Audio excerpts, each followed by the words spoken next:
Welcome to This Explainer. I'm so thrilled to have you here today because we're about to unpack a deeply fascinating and honestly incredibly complex social structure. We are looking at the traditional Thai village Muong society. Now, this wasn't just a place where people lived. It was this intricate, inescapable web that dictated literally every single aspect of a person's existence. We're talking from the water they drank to the land they farmed, right down to their fundamental rights as human beings. To really wrap our heads around just how powerful this system was, I want you to try and imagine a social setup where simply packing up your bags and moving away resulted in complete and utter ruin. Today, moving to a new town is just a change of scenery, maybe a new job, but in this traditional system, why did leaving your village mean losing absolutely everything? Well, the stakes were just incredibly brutal. Leaving the village meant you immediately, and I mean immediately, lost your rights to land, to water sources, and to your entire social standing. In this society, you didn't own the land individually like we think of today. Your access to it was tied 100% to your membership in the village community. So if you left, you were instantly stripped of the vital resources you needed just to survive. You effectively became a non-person, totally disconnected from the very earth that kept you alive. Section 1. The Ultimate Survival Network.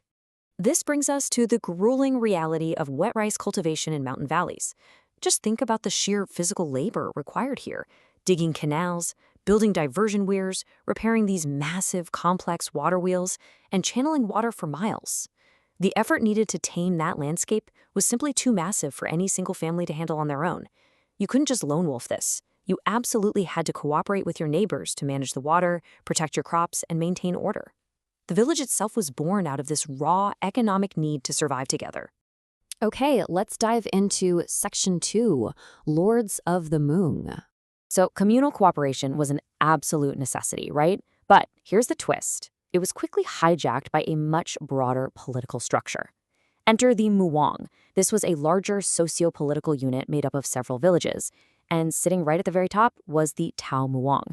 This lord of the land held ultimate, unquestioned power over everything. Land management, mobilizing labor, organizing rituals, settling disputes, you name it, they controlled it. Because the Tao Muong controlled the very resources you needed to live, leaving the village meant defying an absolute ruler. So what started as this beautiful, cooperative survival network slowly morphed into a highly localized, feudal power dynamic. Moving right along to Section 3, the illusion of shared land. The whole system was essentially built on this stark contrast between idyllic, traditional principles and a really harsh reality. Formally, on paper, the rule was that land, water, and forest were the communal property of the village Muong. But the reality, that land was blatantly appropriated by the lords for their own personal gain. Those official fields that were supposed to be for temporary office holders, those quickly became permanent hereditary privileges for noble families. And those public obligations meant for keeping the village running smoothly were transformed into forced corvée labor. Peasants were forced to build houses, plow fields, and harvest crops solely for the lord's private interests. And they endured it because, again, walking away meant losing their livelihood entirely. Now, what's really fascinating here is the concept of na keng hao. In the Thuan Cha region, these were known as suspended fields. And these were fields that existed entirely, well, actually, scratch that. They didn't exist at all except on paper. They didn't correspond to any actual physical cultivated land. Yet the Muong administration still used them to impose heavy taxes and labor obligations on the population. It just perfectly highlights the absurd administrative abuse of the system. The lords weren't just physically taking the land, they were using the legal framework to invent phantom land just to squeeze even more out of the villagers. No way around it. It was total exploitation. And this suffocating control, it extended way beyond just the rice fields. Let's say you went into the communal forest and managed to hunt a large animal. You didn't even get to keep your whole catch. Specific, highly valuable parts of those wild animals were owed straight to the lord. We're talking bear gall, a deer's thigh, tiger bones, tiger hides. The lord literally held the economic foundation of the entire society in his hands by controlling not just the dirt you farmed, but the whole livelihood space, the forests, the mountains, and the rivers. Section 4. Trapped in the hierarchy. So we've established that leaving meant losing everything. But staying meant you had to navigate this strictly dictated, absolutely inescapable class system. Traditional Thai society was deeply, deeply stratified. Right below the feudal lords and the noble lineages was the laboring peasant class, which was rigidly divided into three main tiers. Up at the top of the peasant class were the pei or te, the free peasantry. Right below them were the kuang or nyok, who were semi-free dependents. And then, at the absolute rock bottom, were the kornhuan or kai. These were bondspeople and household servants who had lost virtually every civic right imaginable. To put that into perspective, the contrast between these classes was just staggering. The free peasantry were the main productive force. They received communal fields, could actually discuss village matters, and possessed basic civic rights, as long as they fulfilled their heavy tax obligations, of course. But the semi-free peasants, they were entirely dependent on a specific landlord, working without pay from generation to generation. And because survival outside the village was literally impossible, the master actually had the right to transfer or even sell an entire group of them right along with the land. Human beings were treated as property, tied inextricably to the soil. Which brings us to Section 5, the system cracks. You know, a system this rigid, a system built so heavily on exploitation, can really only sustain so much pressure before it finally hits a breaking point.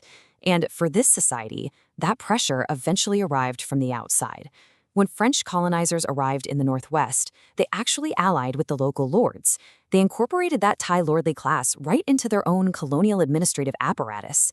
For the everyday peasants, this created an absolute semi-feudal nightmare of double taxation. The exploitation ramped up dramatically. The pressure became so immense that the ancient, deeply ingrained fear of leaving the village was finally outweighed by the pure nightmare of staying. It actually pushed many families to abandon their fields entirely or flee into even deeper dependence just to survive.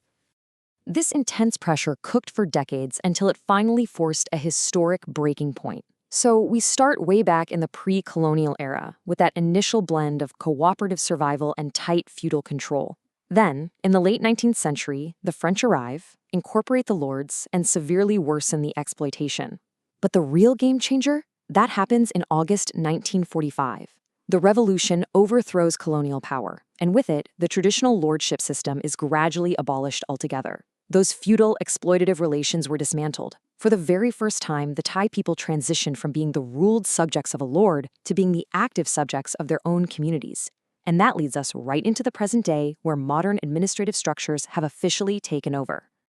But here's the thing, while the brutal feudal hierarchy and those crazy suspended fields are gone, the village Muong system was the absolute fabric of cultural life for centuries.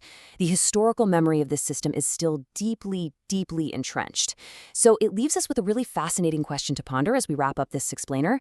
How do the echoes of that ancient village Muong system still shape community rituals, place names, and kinship relations today? Because when a society is built on the absolute, undeniable necessity of staying together just to survive, well, those roots never truly disappear, do they? They just grow into something new. Thank you so much for joining me today, and as always, keep exploring.